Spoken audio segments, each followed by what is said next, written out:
2 Tawarik pasal 7 ayat 4. Oke. 2 Tawarik pasal 7 ayat 4 sama berapa 2 Tawarik ya? 2 Tawarik pasal 7 ayat 14.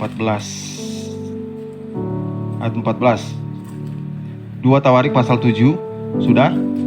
Ayat 14 sudah dapat Evi? 2 Tawarik pasal 7 ayat 14. Tolong baca sama-sama ayat ini. 1, 2, 3. Dan umatku yang atasnya namaku disebut merendahkan diri, berdoa dan mencari wajahku, lalu berbalik dari jalan-jalannya yang jahat, maka aku akan mendengar dari surga dan mengampuni dosa mereka serta memulihkan negeri mereka. Sekarang mataku terbuka dan telingaku menaruh perhatian doa dari tempat ini. Sekarang telah kupilih dan kukuduskan rumah ini supaya namaku tinggal di situ untuk selama-lamanya, maka mataku dan hatiku akan ada di situ sepanjang masa. Nah, jadi firman Tuhan bilang Tuhan akan memulihkan orang punya apa? Negeri. Ya, sama-sama bilang negeri. Nah, negeri itu di mana orang tinggal? Ini apa? Negeri, ya. Bangsa. Itu kita tinggal di bangsa apa? Indonesia. Nah, kalau kita tinggal di bangsa Indonesia, kita tidak bilang begini, saya bukan orang Indonesia, saya orang Sangir. Orang Sangir tinggal di mana? Tinggal di Indonesia. Nah, sekarang kalau Bapak mau tanya, apakah orang harus berdoa bagi Indonesia karena orang tinggal di Indonesia atau tidak? Hah? Harus. Kenapa orang harus berdoa? Nah, karena kita punya negeri. Nah, kalau Alkitab bilang begini, aku akan memulihkan negerimu, berarti kalau kata memulihkan ini ada apa di dalam negeri itu sehingga Tuhan mau pulihkan? Hah? Ada kejahatan, ada sampar, ada penyakit, ada apa saja, termasuk sekarang ada corona. Ya, jadi Tuhan bilang aku akan memulihkan negerimu. Siapa yang suka dipulihkan negerinya? Ya, tentu orang semua suka toh. Kalau orang negeri orang dipulihkan, orang bebas lagi masuk mall. Ya toh, orang bebas mau jalan kemana, mau pergi pelayanan kemana, mau berteman dengan orang-orang kan bebas toh. Nah, karena kan orang kurang bebas. Kenapa? Karena dibilang harus PPKM, artinya orang ini tidak bebas. Jadi nyemboleh sembarangan pergi, karena kalau ton capek, ton kena ini, kena itu. Ya, toh menurut menurut para medis. Nah, orang harus mentaati.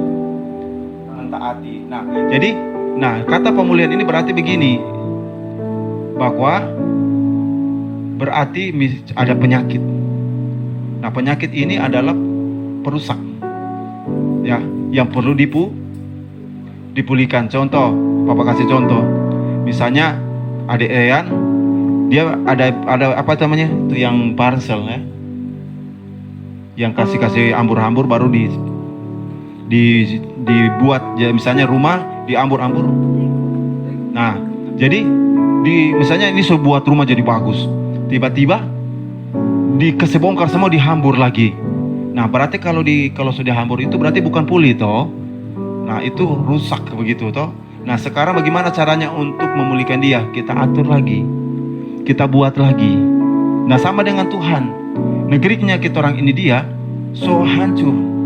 Secara secara kesehatan hancur. Toh, ekonomi hancur. Ya, di mana-mana orang tutup toh. Nah, Tuhan bilang aku akan memulihkan.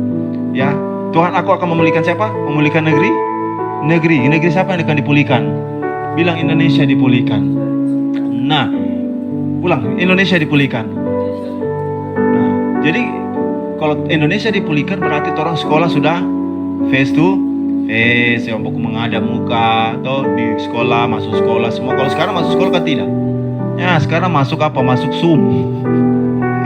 Masuk WA. Gitu. Nomor Evi tadi, begini cuma lewat WA. Kalau dulu lewat langsung tatap muka, mana lebih enak, tatap muka atau Zoom? tatap muka tuh lebih enak tuh.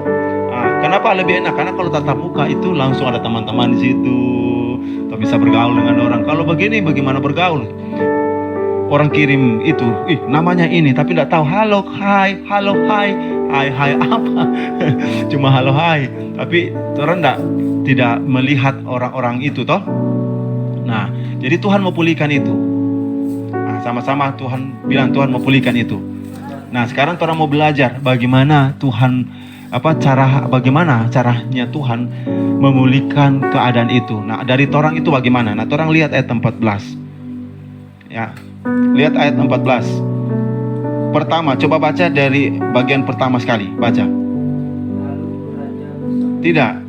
Di ayat 14. Dan nah, stop.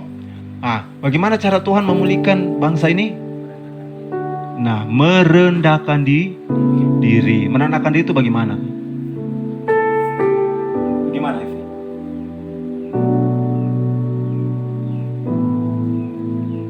Nah, merendahkan diri itu adalah kita berdoa.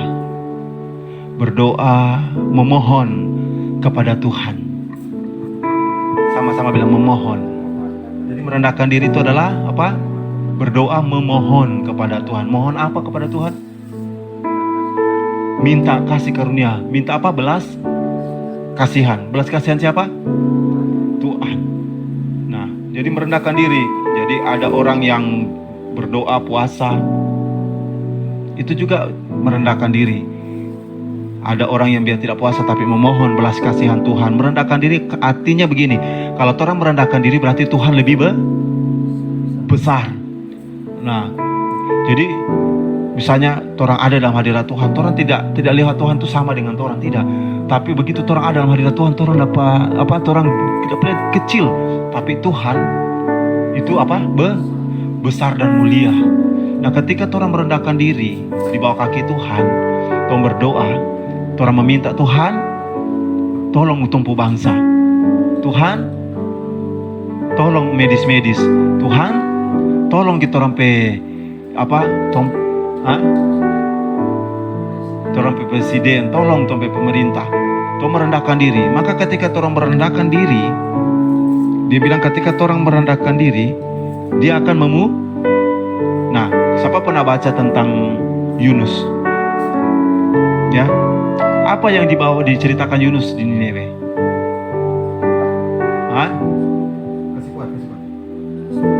Harus berapa lama Yunus dia putar-putar di bangsa itu? Kurang lebih 40 hari. 40 tahun mati dia.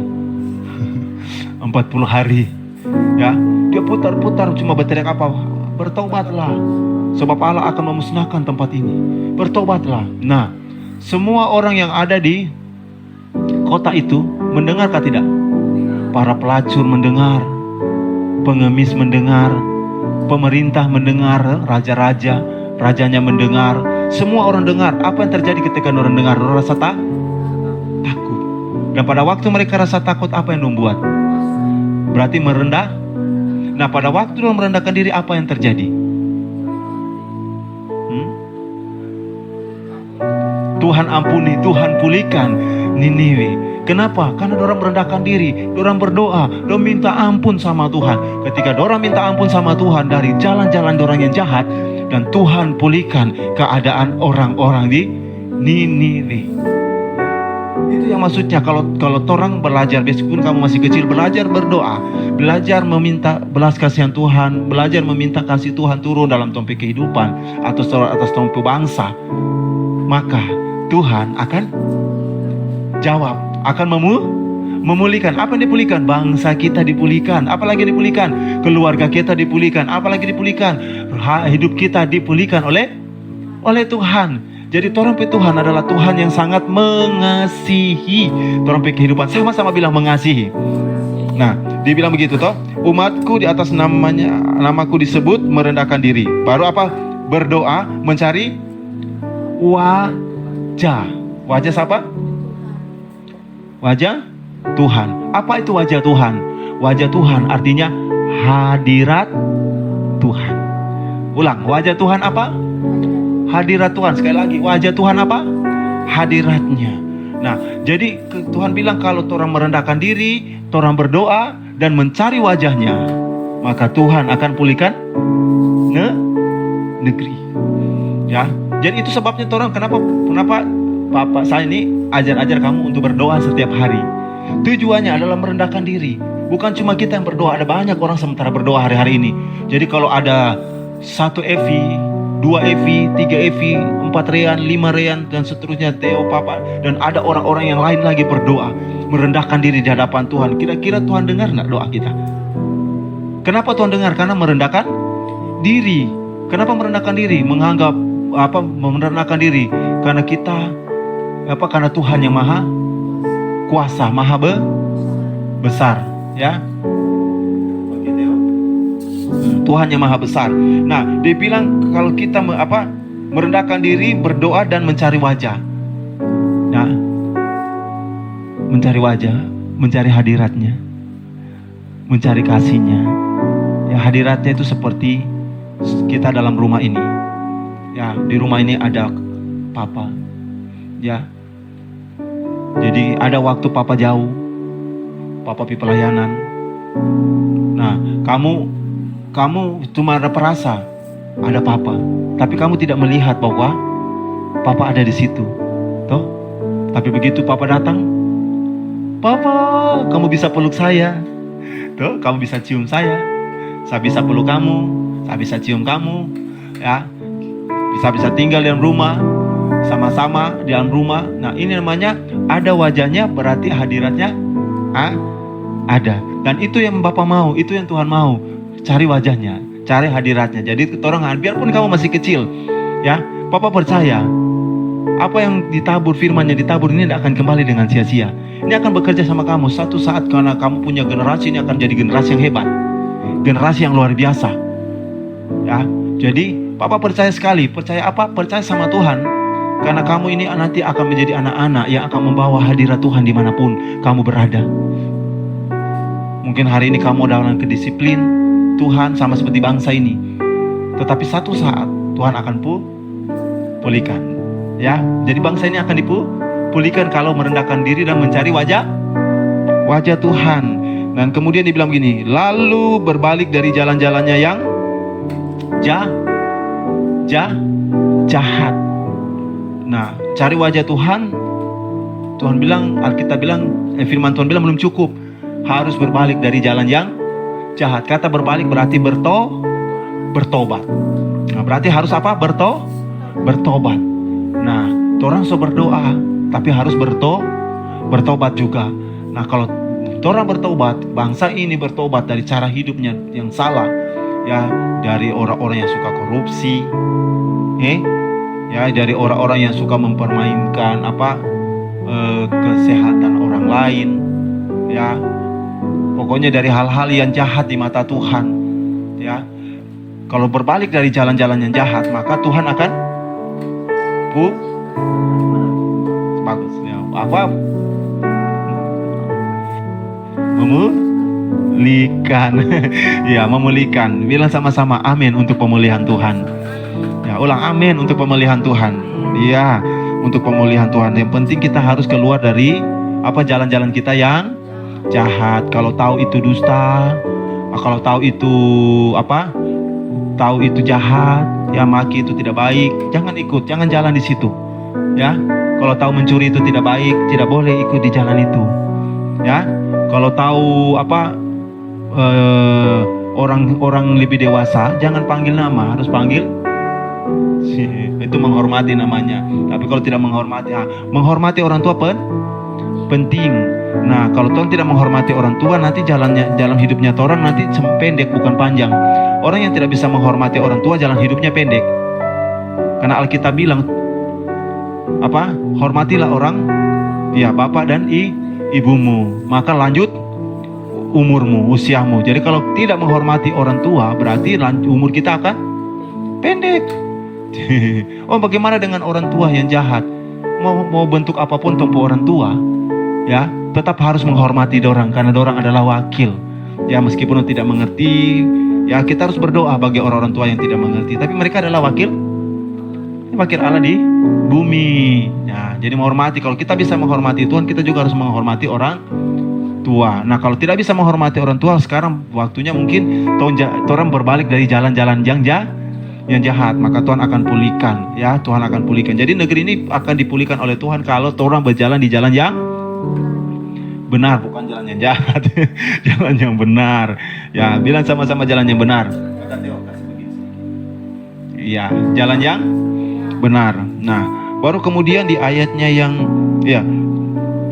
jalan-jalan yang benar. Nah, ketika orang sudah merendahkan diri, berjalan di jalan yang benar, artinya orang keluar, orang sudah berbalik kepada Tuhan dari jalan yang jahat, kata lain bertobat. Maka selanjutnya ayat 14 bilang begini, maka aku akan mendengar. Ternyata kalau orang hidup jahat artinya tidak bertobat, tidak berubah, jahat di mata Tuhan. Tuhan mau dengar sampai doa? Siapa yang dengar tempuh doa? Iblis yang dengar. Aku akan mengabulkan doamu. Makanya lihat, orang-orang yang jahat masuk penjara. Toh? Kenapa masuk penjara? Bukan karena dong berbuat baik, justru berbuat jahat. Memang ada orang juga yang tidak semua orang masuk penjara. Ada orang yang dituduh, ada orang yang difitnah. Toh? Nah, tapi kebanyakan adalah orang-orang jahat. Nah, meskipun orang berdoa di depan pemimpin penjara, berbilang, Bapak, keluarkan saya dari tempat ini. Bapak bilang, keputusan syahada. Maksudnya nih, kepala sipir. Atau nggak bisa keluar karena ada keputusan. Nah, secara rohani, kalau orang berbalik dari jalan yang jahat, maka ketika orang berdoa, Tuhan dengar, Tuhan jawab. Nah, dulu orang semua begitu, nggak ada apa-apa juga hidup dalam kejahatan kok. Hidup dalam jahat, opa, ya, pernah bunuh orang, ya, dengan ilmunya, ya, jahat. Tapi ketika dia berbalik, maka orang semua diberkati oleh Tuhan. Nah, lihat kamu punya apa nih? Punya tanah, punya rumah, ya, diberkati oleh Tuhan, ya. Nah, begitu. Setelah dia mendengar dari surga dan mengampuni dosa. Nah, Tuhan mengampuni dosa, baru Tuhan memulihkan. Baru ayat 15 bilang gini, sekarang mataku terbuka dan telingaku menaruh perhatian kepada doa dari tempat ini. Kata lain begini, ingat, Papa ingatkan, kalau orang hidup tidak benar di hadapan Tuhan, orang hidup penuh dengan kejahatan, telinga Tuhan mata Tuhan tidak bisa tertuju kepada orang. Begini kata lain, sebenarnya di mata begini kan. Tapi karena Tuhan lihat orang dipenuhi dengan kejahatan, tidak bertobat, akhirnya Tuhan pun mata, ya, memang ada di situ, tapi di mata dia teralih kepada yang lain, yang merendahkan diri di hadapannya, ya. Makanya orang bersyukur. Jadi kalau orang mengikuti kehendak Tuhan, hidup di jalan Tuhan, ya, dengan benar, maka mata Tuhan tertuju, telinganya mendengar setiap doa kita. Siapa yang mau suka Tuhan dengar doanya? Mari menyenangkan hati Tuhan. Bilang sama-sama, menyenangkan hati Tuhan. Nah, kalau orang menyenangkan hati Tuhan, maka bukan hanya dipulihkan, tetapi Tuhan hadir di dalam di dalam hidup saya. Tuhan hadir dalam topik keluarga. Tuhan hadir atas tumpu bangsa, dan tumpu bangsa ini dipulihkan oleh Tuhan. Siapa yang mau bangsa ini dipulihkan? Ya, Papa juga mau. Ya, hari ini mau pelayanan di mana-mana sulit. Selain sulit, tersulitkan. Ya, tapi bagi Tuhan tidak ada perkara yang mustahil. Sama-sama ulang, bagi Tuhan tidak ada perkara yang mustahil. Jadi kita orang percaya, ya, orang berdoa terus, malam kah, siang kah, pagi kah, orang akan berdoa bagi bangsa. Orang akan berdoa bagi medis, orang akan berdoa bagi gereja, atau akan berdoa bagi keluarga. Sampai keluarga ini diberkati Tuhan, amin. Nah, jadi siang hari ini, kalau orang mau dipulihkan, bangsa orang mau dipulihkan oleh Tuhan, orang harus belajar apa? Merendahkan diri, berdoa, keluar dari dari jalan-jalan yang jahat, atau kata lain Nah, maka Tuhan akan mendengar dan dibilang akan memulihkan negeri kita. Dan mata Tuhan akan tertuju kepada kita dan telinganya akan terbuka mendengar seruan kita, doa kita. Tuhan akan mendengar. Siapa yang suka doanya didengar oleh Tuhan? Semua orang suka, toh? Didengar. Nah, itu sebabnya hari ini tong bersyukur kepada Tuhan. Oke, tong bersyukur kepada Tuhan. Nanti terus berdoa. Ya, puji Tuhan, Tuhan Yesus memberkati kita orang semua.